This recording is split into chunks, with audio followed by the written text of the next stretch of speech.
is Brenda Barrows. I work out at San Francisco General Hospital, and I'm here for Erase Racism, which is a campaign SEIU 1021 has been going on for quite some time. And it's about eliminating the systemic racism within the workplace. And the city is, San Francisco is being attacked as a liberal place. President Trump said it's not a good city. What is going on in the city and county of San Francisco?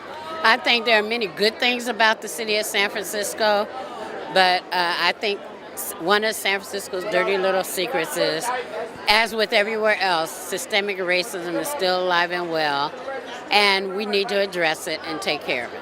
And there are privatization programs, EPIC and LEAN. How are they related to racism?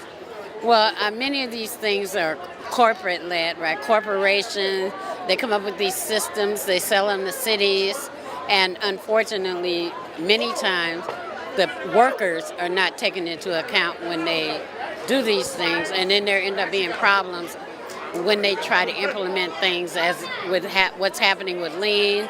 It's starting to lead to short staffing, the workers believe. And stress for the workers. It's very stressful.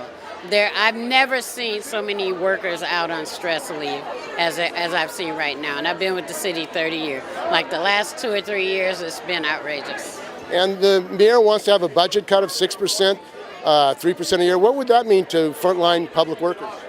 Well, what I'm hoping is that they don't cut people. I'm hoping if all employees can tell you that there is some waste in the system. And part of the problem is, while they've been cutting line staff, there's been a large increase in the number of upper management positions. Consultants? And consultants and contractors. I mean, there's so many contracts. I go to a civil service committee. We try to keep up with them. You can't even keep up. There's so many contracts. They got a lot of money for that. There's a lot of money for contractors. So what we're saying is that work should be done by city workers, and they can save a lot of money by reducing the number of contractors. And also you have a large number of nonprofit workers who are being paid a lot less than city workers and yet are doing public work. What do you think about that whole idea of outsourcing? Well, I think in many cases, I can see why some people might want to be out of the system, but in many cases, those workers are being abused. They're not paying them a fair wage for all the hard work that they do. And it's my belief that many of those jobs used to be city jobs, and they need to go back to the city where they would make better wages and they would have better benefits. So if you're doing public work, you should be a public worker? If you're doing public work, it should be paid for by the public. Sounds like a reasonable idea. It sounds logical, but there's money to be made. Right. See, money to be made. Right, but they save a lot of money with nonprofits doing a lot of work. They're saying that it would just explode the city budget if they took all those people on. I think some of that might be true, but in most cases, like custodians, there's no reason the custodians that work for these nonprofits shouldn't be city jobs. Because they're not paid $1 million a year, but they need to be paid real wages so they can live in the city of San Francisco. Now, civil service, the system of civil service is under attack. At the last Civil Service Commission, they said that the merit system was under attack. There was a problem of cronyism. Is there an issue with the protection civil service and the merit system? Well, I think if everyone followed the civil service rules, then it would work. But what's happening is many of these department heads and managers have found workarounds around the Civil Service Commission. And so, yes, that leads to cronyism. Yes, that leads to certain people being left out. And I would say black employees in particular, when it comes to promotion, when it comes to how many of them get hired. That's why they've gone to de-identification. I don't know if that's going to work or not, but it's something versus nothing, which is what we had. So we'll see. We'll see how it goes. And there were 2 days of hearings of supervisors, an audit committee on the issue of systemic racism. What happened at those hearings, and what has been the result of the hearings where workers testified? Well, I can speak about my part. And Department of Public Health, there has been movements. The hearings, the stories were real. The city heard us, and they know they have to do something. So in some ways, they've started to do some things. But we're not just talking about my work location, San Francisco General, which might be doing a little more than most places. This is citywide. Other departments have not been touched. And this has to apply to everyone. And there have been $70 billion in payments made out to workers who have been retaliated against illegally. There are lawyers, city lawyers. Who's responsible and who's being held accountable for the amount of money for illegal action by city managers? Well, what I believe is that the city knows they have a problem, but I don't think they know how to deal with it. So I think we as workers are going to have to work with them and try to help them be able to deal with it. This is the anniversary MLK Day in the United States. It seems like things are getting worse for African Americans with the government and the attack. I mean, it's a double-edged sword. In some ways, it's getting better, some things. But as far as like being in the workplace, it is absolutely getting worse. Thank you. For hugs, not killing. Marianne Kabir. These your kids? This is my son and that's my niece, yeah. What do you think as a union member MLK mean today? I mean, with the president who is a racist, with all these federal workers who are being told to work without pay? I think this is more than ever important for us to really support unions and support workers, because workers' rights are falling apart at this point. We see it with the federal workers, we see it with everybody around. You know, especially in the Bay Area where people can't afford to pay their rents and there's no support for people being able to live and work in the same places. Life is becoming untenable for the majority of workers around here. What kind of work do you do? I'm a professor. I was laid off though. Where at? Notre Dame de Namur University. But why were you laid off? I believe I was laid off because I was one of the head people who started the union at our university, and I was the co-president of the union in the first year.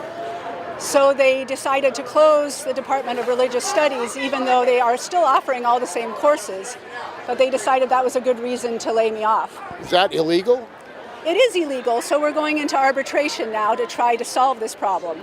But the problem is that they do it and then you have to fight against it. And obviously, as somebody who doesn't have the financial wherewithal, usually the companies win, the larger universities, because they have the finances to fight me. And is that reason people are afraid to join unions, because they're fearful of retaliation? I think that's a large part of it. I think obviously also the owners are very good at making unions look bad. But yes, there is a fear of retaliation, which is very real, and which is happening with impunity these days. Wasn't that what Martin Luther King was talking about? The right to join a union? Exactly. Martin Luther King was talking about the right to unionize and the right for people to be treated fully human. You know, we have to be treated as the whole person. He was a Christian minister. He understood that. The situation for workers, you say survival. Workers are having trouble surviving. What's the solution? Oh, higher wages, obviously, and being able to not fear speaking up in your job is very important. So we need workers' rights, we need contracts, we need unions so people can feel like they can do their best work in security. But America's supposed to be the land of the free. Are you saying people are afraid to speak up about issues? Oh, obviously people are afraid to speak up about issues. There's a great fear that you'll get laid off, and you can be very easily. There are very few workers' rights. The rights are for the owners of the corporations. Is it getting worse? Yeah, I think it is getting worse. It's not getting any better. You know, if you look at back in the 50s and 60s when unions were powerful, people were able to survive on one job. Now we no longer have that. And the federal workers, they're being 800,000 are being told to work without pay.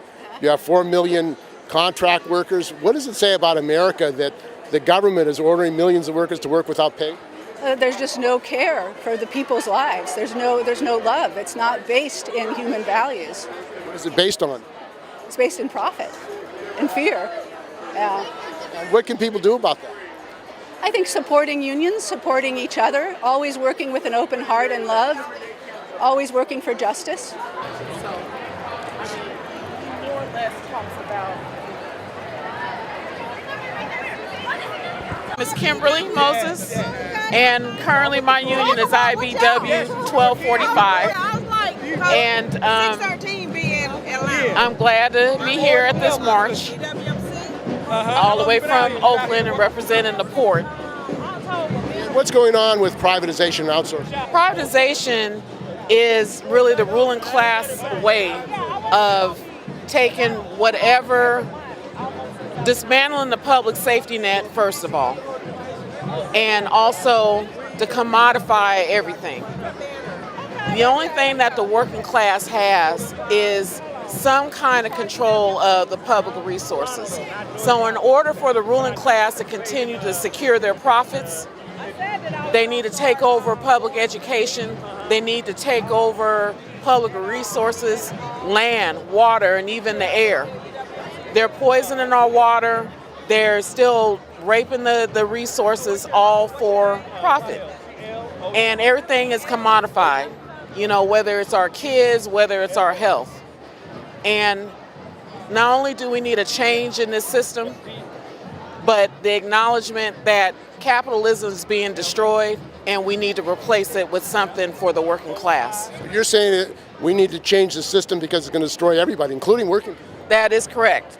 It's definitely going to destroy the workers. And what we're seeing in Congress right now is really by design. Donald Trump is a symptom of a larger problem. Not the problem itself, but he's moving the ruling class agenda along and trying to run us all over with it. And this idea that workers should be ordered to go to work without pay and they don't have the right to strike, isn't that slave labor? It's absolutely slave labor. And to really affect a change, really these federal workers, with the support of all their brothers and sisters in the working class, needs to shut it down. Real shutdown you're talking. A real shutdown. I'm old enough to remember the Patco strike in 1980 and what Ronald Reagan did to those workers. But our strength is in our numbers.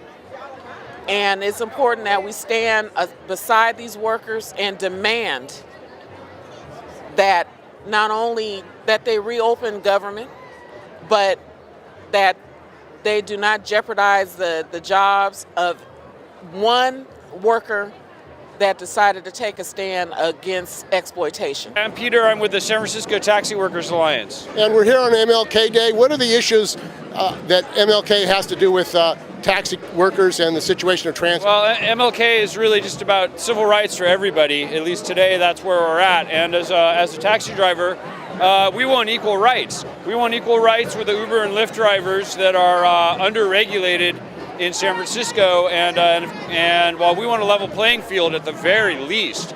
And right now, the MTA, in collusion with the airport, is scheduled to either restrict or ban over half the cabs in San Francisco from picking up at San Francisco International Airport. And this is horribly unfair. It could cause... Is the MTA controlled by Uber and the corporation? Well, you would think so, because it's the only way to explain what's going on. They are basically selling off our public taxi system to Uber and Lyft, which are really just like privately controlled taxis. And that's kind of slave labor, isn't it? Uber and Lyft, the people are dying in their cars 12 hours. If it creates a system where people can't make decent wages, then yes. Our local taxi system is designed to make sure people can get a good wage, to protect the environment, and to make sure people can get a taxi. And Uber has just completely thrown the environment and workers' rights out the window with their model. And the city is obviously in collusion with this, because they have the opportunity to do something to level the playing field, especially at San Francisco Airport, where they could set regulations equal to taxi drivers out there, and they choose not to do it. And instead, what are they doing now? They are banning and restricting taxi cabs from the airport. Isn't London Breed taking money from Uber and these companies, tech companies? I mean, yeah.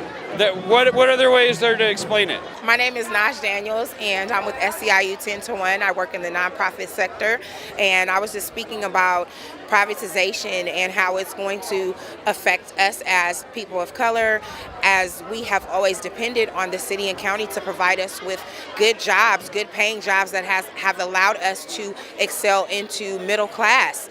And with that being gone, with the new system coming out, Epic, then what will we have? That means that we will be now low class, low income, poverty. I mean, isn't it 116,000 now for the poverty level?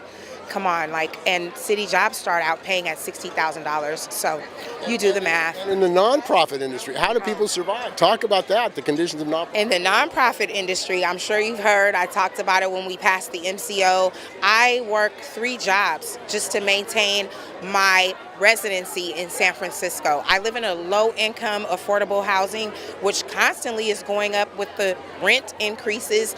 I don't understand it. And yes, I am struggling to stay here. I work for a nonprofit, which pays $15 an hour. I'm combining that with 3 nonprofit jobs. And a lot of these jobs are publicly funded, aren't they? I mean, Exactly. getting public money. Exactly. So You're doing public work. I do public work for the city. I work with the homeless population, which right now is definitely the crisis in San Francisco. And we definitely deserve to be getting paid a livable wage because we are just a paycheck away from being the population that we're serving. I'm a paycheck away from being homeless. And how does it feel when you're doing public work, really public service, and yet you're not a public worker?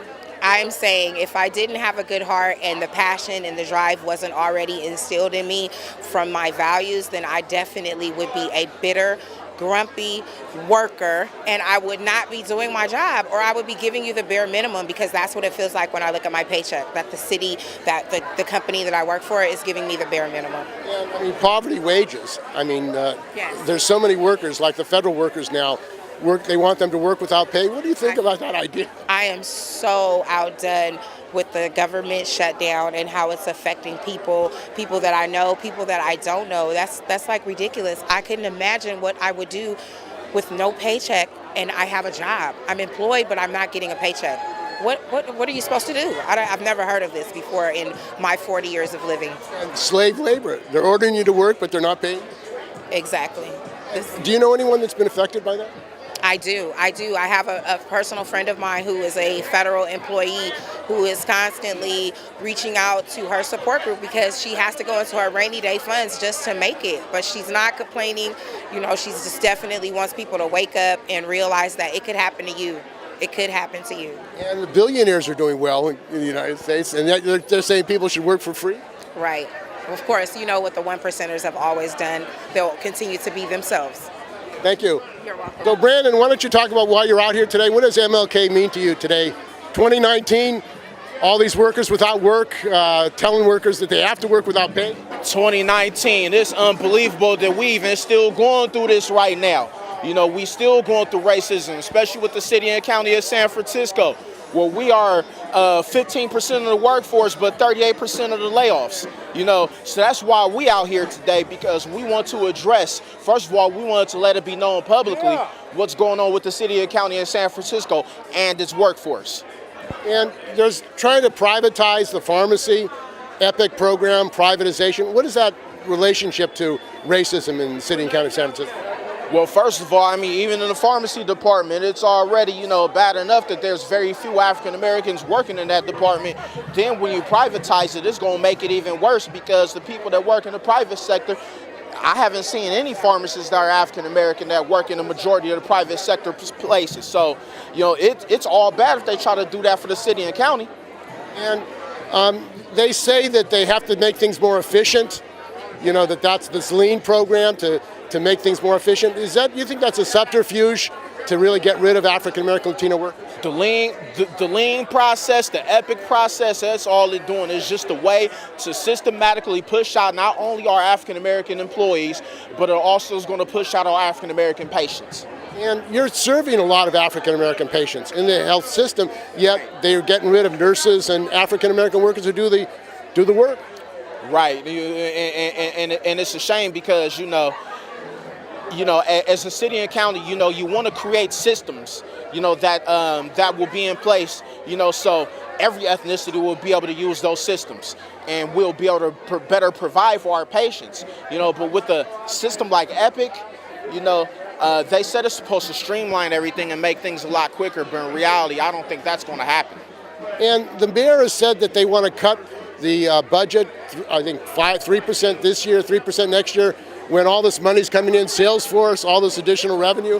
What do you think about budget cuts in the city and county of San Francisco? You know, Mayor Breeze, you know, she's a friend of mine. But at the same time, I just don't believe that a 6% budget cut will do any good for the city.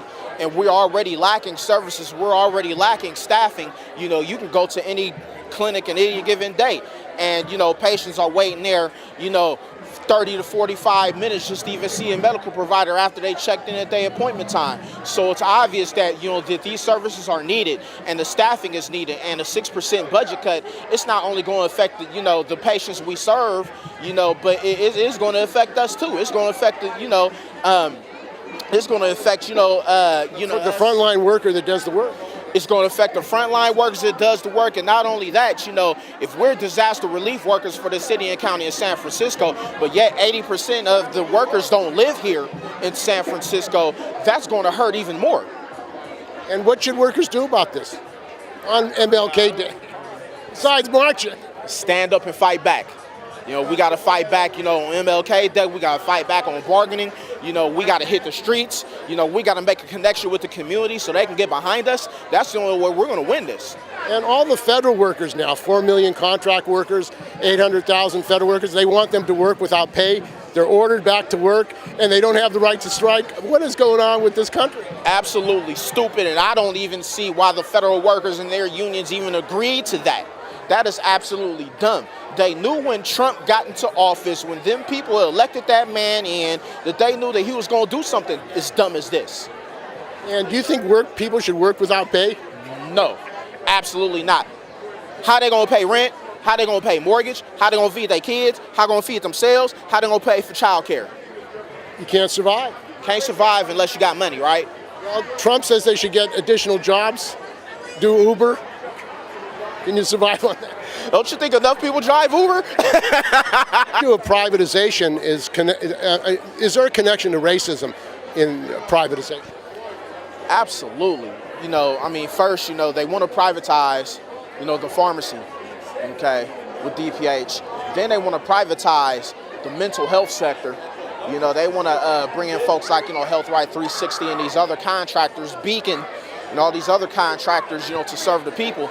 And the majority of the people that use those mental health services are African American, okay? Especially especially with the schools, okay? So you want to bring in these private sector contractors to analyze, these children and these people that are using these services. That's absolutely not right. And they have public workers, city workers that can do that work, don't they? Absolutely, absolutely. What they want to do is because that they don't want to pay. They don't want to pay the city workers, their health benefits. If they have to work overtime, they don't want to pay that. So the cheapest way out of that is to go and bring in the private sector. Unacceptable. There are a lot of nonprofit workers who are doing public work, public services, but they're on starvation wages. If you're doing public work in the city and county of San Francisco, shouldn't it be a public worker? Absolutely. And as a matter of fact, you can go into any given building and you can see some buildings, a city worker working side by side with a private sector worker, and the city worker's getting paid up here, and the private sector worker's getting $15, $16 an hour. That's two-tier? Who benefits from that? Nobody. Well, I take that back. The private sector, they're going to benefit from contract because they're getting cashed out. The city is paying top dollar for all that. Yet the workers, they can't survive on those wages. Yeah, you can't survive on slave wages. I don't see how anybody can do it.